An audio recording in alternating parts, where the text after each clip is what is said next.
اور میں نے اپنی ایک گفتگو میں کہا بھی ہے، میں وہ کلپ بھی آپ کے سامنے چلا دیتا ہوں، کہ میں مطہرین کو معصوم سے بڑھ کر مانتا ہوں۔ مطہرین کیا مطلب ہے؟ رسول اللہ صلی اللہ علیہ وآلہ وسلم نے چادر میں لے کر یہ بتا دیا کہ یہ میرے ساتھ ہیں۔ اب آپ رسول اللہ کو کس طور پر مانتے ہیں؟ السلام علیکم ورحمۃ اللہ وبرکاتہ۔ دوستو، امید کرتا ہوں آپ لوگ خیریت سے ہوں گے۔ پروردگار آپ سب کو اپنے زبان میں رکھیں۔ ایک سوال مجھ سے پوچھا گیا ہے اور یہ یوٹیوب کے اوپر کمنٹ ہے، میں چاہتا ہوں کہ اس کا جواب دوں۔ میں نے عرض کیا کہ میں آپ کے سوالوں کے جواب دینا چاہتا ہوں۔ آپ سوال پوچھیں fzlmufti@gmail.com، اس پر آپ جو بھی آپ کا سوال ہے انشاءاللہ عز و جل جو مجھے موصول ہوگا میں اس کا جواب آپ کو دوں گا، اور جو ترتیب بار انشاءاللہ ہم چلیں گے۔ اپنا نام لکھیں، اپنے بارے میں بتائیں اور اپنا سوال لکھیں۔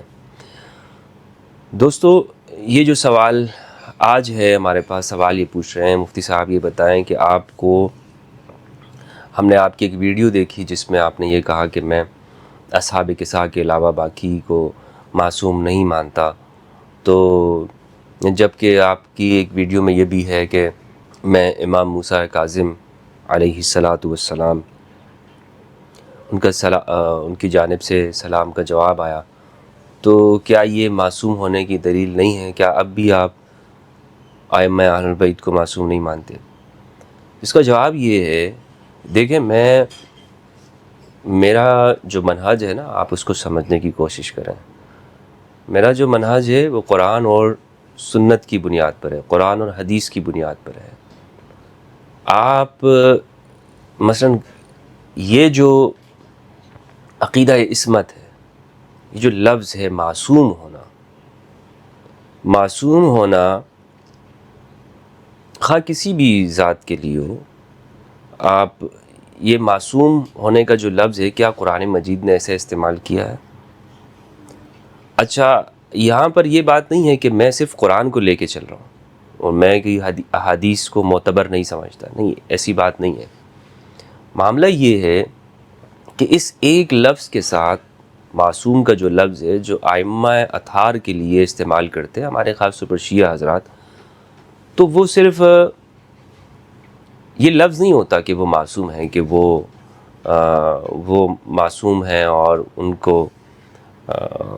سے کوئی خطا نہیں ہو سکتی، بلکہ اس کے ساتھ اور بھی چیزیں جڑی ہوئی ہیں۔ مثال کے طور پر وہ کائنات کی تخلیق سے پہلے وہ موجود تھے، یا وہ زمین پر ہر زمانے میں ایک حجت کا ہونا ضروری ہے، اور یہ کافی کے اندر ایک ترتیب کے ساتھ اہل البیت کے بارے میں، اس طرح کے ائمہ اہل البیت کے بارے میں ایک ترتیب کے ساتھ آپ دیکھیں گے تو وہ عنوانات دیے گئے ہیں، امام واجب الطاعہ ہے، امام وغیرہ وغیرہ وغیرہ، اس طرح۔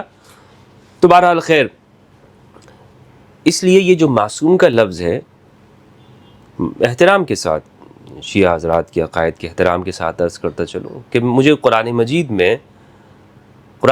یہ نہیں کہتا مجھے کہ میں اس لفظ کو استعمال کروں۔ قرآن کیا کہتا ہے؟ قرآن یہ کہتا ہے کہ میں اس کے لیے اہل البیت علیہ السلام کے لیے مطہرین استعمال کروں۔ مطہرین ہیں، اور میں نے اپنی ایک گفتگو میں کہا بھی ہے، میں وہ کلپ بھی آپ کے سامنے چلا دیتا ہوں، کہ میں مطہرین کو معصوم سے بڑھ کر مانتا ہوں۔ مطہرین وہ صرف یہ طہارت ظاہری نہیں ہے، یہ طہارت باطنی بھی ہے، اور یہ من جانب اللہ ہے۔ مسئلہ یہ ہے کہ اگر میں اسے صرف اگر معصوم کہہ دوں تو لازمی بات ہے سوال مجھ پر یہ آئے گا، اور سوال جو ایک پورا ایک مناظرہ شروع ہو جاتا ہے۔ اچھا، معصوم آپ مانتے ہیں تو پھر آپ بتائیں کہ قرآن میں وہ پیغمبروں کے بارے میں یہ ہے وغیرہ وغیرہ، حضرت آدم علیہ السلام کے بارے میں یہ آیا ہے، وَعَصَىٰ آدَمُ رَبَّهُ فَغَوَىٰ، یہ حضرت یونس کے بارے میں لا الہ الا انت سبحانک انی کنت من الظالمین، اور پھر یہ سارے جو پھر آپ نے حضرت موسیٰ علیہ السلام ان کے بارے میں، تو ان ساری چیزوں سے احتراز کرتے ہوئے جو قرآن نے استعمال کیا مطہرین، آپ مطہرین ہیں، کیا مطلب ہے؟ رسول اللہ صلی اللہ علیہ وآلہ وسلم نے چادر میں لے کر یہ بتا دیا کہ یہ میرے ساتھ ہیں، یہ ان کو میں اپنے ساتھ ملا رہا ہوں، یہ میرے ساتھ ملے ہوئے ہیں۔ اب آپ رسول اللہ کو کس طور پر مانتے ہیں؟ اب یہ سوال ہے، رسول اللہ کو آپ کیسے مان رہے ہیں؟ آپ کا تعلق رسول کے ساتھ محبت کا، ایمان کا کس درجے کا ہے؟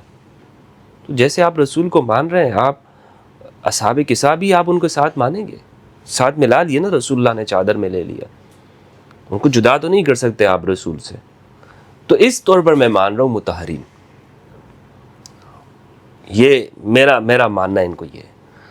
تو اگر میں نے کسی جگہ پر یہ لفظ استعمال کیا کہ میں معصوم نہیں مانتا، تو اس کو شاید آپ نے یہ سمجھ لیا، چونکہ آپ کے ذہن پہ نا فرقہ غالب ہے، آپ نے معصوم کے لفظ کو اتنا بڑا سمجھا ہوا ہے، اتنا بڑا سمجھا ہوا ہے، آپ نے اسے سر پہ سوار کر لیا ہے کہ اچھا اگر کوئی اس سے کم درجے کا مانے گا تو وہ تو اس کا کوئی تعلق ہی نہیں ہوگا اہل البیت سے.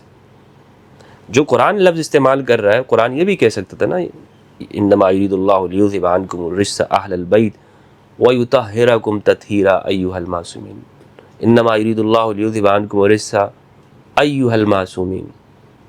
قرآن مجید نے اس طرح کوئی استعمال نہیں کیا لفظ، قرآن کہہ رہا ہے اہل البیت اور مطہرین. تو باقی آپ کے نظریات ہیں، افکار ہیں، مجھے اس سے میرا تو قرآن بیسڈ نظریہ ہے، قرآن کے اوپر، حدیث کے اوپر. میں کئی مرتبہ بتا چکا ہوں کئی مواقع کے اوپر کہ ہمارے لیے معیار قرآن مجید، رسول اللہ کی ذات ہے. کوئی مولوی، کوئی فقیہ، کوئی پیر، کوئی ایسی شخصیت کہ جو پیغمبروں کے بعد، اہل البیت کے بعد اپنے آپ کو مقتدا کے طور پر پیش کرے، ہمارے لیے حجت نہیں ہے. آپ کے لیے ہو سکتی ہے، کسی اور کے لیے ہو سکتی ہے، یا بعد کے زمانے میں جو بنے ہوئے جو نظریات ہیں، افکار ہیں، وہ اگر کوئی اس کو مانتا ہے تو ٹھیک ہے، نہیں مانتا تو آپ زیادہ سے زیادہ اختلاف کر سکتے ہیں. لیکن یہ حق آپ کو نہیں پہنچتا کہ آپ کسی کے بارے میں یہ فیصلہ کریں کہ یہ اہل البیت کے ساتھ مخلص ہے یا نہیں ہے. یہ حق آپ کو نہیں پہنچتا. آپ یہ ضرور کہہ سکتے ہیں کہ میں یہ سمجھ رہا ہوں کہ اس کی یہ بات دلیل کے طور پر ٹھیک نہیں ہے، اس کی یہ بات دلیل کے طور پر مجھے سمجھ میں نہیں آ رہی ہے. دلیل کے ساتھ آپ دلیل سے اختلاف کریں. کسی کے آخرت کا فیصلہ کرنا، کسی کے انجام کا فیصلہ کرنا، کسی کے او جناب وہ ہمیں معلوم ہے اس کے پیچھے کون سی چیزیں کار فرمائے، ہمیں معلوم ہے جناب، آپ یہ ساری چیزیں چھوڑ دیں. یہ اللہ نے آپ کی ذمہ نہیں ڈالا ہوا. بہت اچھا سوال آپ نے کیا تھا، اس کا جواب میں نے آپ کے سامنے رکھ دیا کہ میں امام موسیٰ کاظم علیہ السلام کو اپنا امام مانتا ہوں، واجب الطاعہ مانتا ہوں، اپنا پیر، اپنا مرشد، اپنا یوں سمجھ لیں کہ آپ تو پیروں کے پاس جاتے ہوں گے وظائف لینے کے لیے، مجھے اگر کوئی رہنمائی چاہیے ہوتی ہے تو میں امام کاظم علیہ السلام سے رہنمائی لیتا ہوں. اور لیکن آپ مجھے اس معصوم کے لفظ میں نہیں پھنسا سکتے. میں ان کو قرآن کی جو رسول اللہ کا خون ہے، رسول اللہ سے جدا تو نہیں ہے نا اہل البیت علیہ السلام. تو جو جس طرح سے میں ان کو مانتا ہوں الحمدللہ عز وجل، وہ ان سارے فرقوں کے عقیدوں سے اوپر درجے پہ ہیں. السلام علیکم ورحمۃ اللہ وبرکاتہ.